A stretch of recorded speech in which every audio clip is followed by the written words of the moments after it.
بتاتے ہیں جہاں نفس کو حظ ملتا ہے. میں ایک دیہاتی ہوں, ہمارے دیہاتوں میں میلے ٹھیلے کا ماحول ہوتا ہے. کتوں کی لڑائی آئی تو 50,000 وہاں دے دیا, کرکٹ میچ آیا تو 1 لاکھ کا انعام وہاں دے دیا. جہاں نفس کو حظ ملا ہم نے دولت کا منہ وہاں کھولا, اور جہاں دولت لوٹانے سے رب راضی ہوتا ہے, اس کی رحمتیں برستی ہیں, وہاں غفلت کی پٹی. وہ کیا کسی شاعر نے کہا تھا کہ دیکھا ہے میں نے شہر میں کوڑے کے ڈھیر پر 2 بچے لڑ رہے تھے فقط ایک بیر پر, اور گندم امیر شہر کی ہوتی رہی خراب, بیٹی مگر غریب کی فاقوں سے مر گئی. اور اللہ نے آپ کو دولت سے نوازا, دولت وہاں دو جہاں دولت لٹانے سے رب راضی ہوتا ہے, اس کی رحمتیں برستی ہیں. ہمارے گجرانوالہ دھلا چوک پہ ایک بوڑھا 3 دہاڑے آٹے کا تھیلا اٹھا کے دوڑ لگاتا ہے. نحیف تھا, 2 قدم چلا کے لوگوں نے پکڑا اور خوب زد و کوب کیا, اور بعد میں سوال کیا کہ بوڑھے یہ جرت کیوں کی؟ تو وہ بوڑھا رونے لگا. وہ کہتا ہے 1 ہفتہ ہو گیا مجھے اس چوک میں آ کے کھڑا ہوتا ہوں مزدوری کے لیے, اور مجھے بوڑھا سمجھ کے لوگ چھوڑ کے چلے جاتے ہیں. ہفتہ ہو گئے بچے بھوک سے مر رہے ہیں. آج ان کی بھوک دیکھی نہیں گئی تو چوری پہ وہ آمادہ ہوا, اور دولت جہاں لٹاؤ.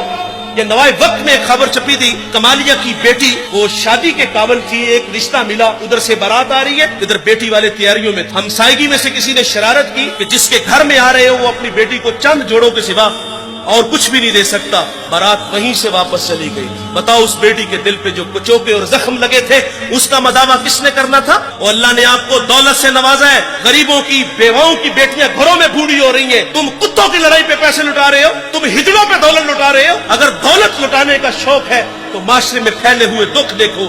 یتاما مساکین پہ دولت لٹاؤ تاکہ تم خدا کی رحمتوں کے مستحق ٹھہرو. لیکن دولت وہاں دی جہاں نفس کو حظ ملا.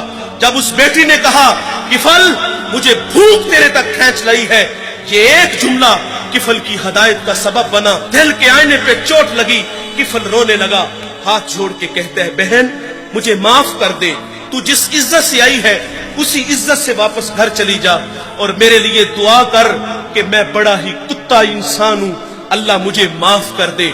وہ بیٹی گھر چلی گئی اور ادھر تقدیر کا قلم چل گیا. اسی رات کفل کو موت آ گئی. صبح ہوئی تو زمانے نے کفل کی دیوار پہ یہ لکھا ہوا پڑا تھا کہ اللہ نے کفل کو معاف کر دیا ہے. وہ معاف کر کے راضی ہوتا ہے. بھائی کوئی بندہ مرنے سے پہلے آ جائے, ہاتھ جوڑ کے کہہ دے کہ یا اللہ آج کے بعد گناہ نہیں کروں گا, یہ اس کا وعدہ ہے کہ جو میری چوکھٹ پہ 2 آنسو لے آتا ہے میں اس کے گناہ کو لوح محفوظ سے مٹا دیتا ہوں. اس ویڈیو کو شیئر ضرور کیجئے, ہو سکتا ہے آپ کے ایک شیئر سے یہ بات کسی کے دل میں اتر جائے. جزاک اللہ.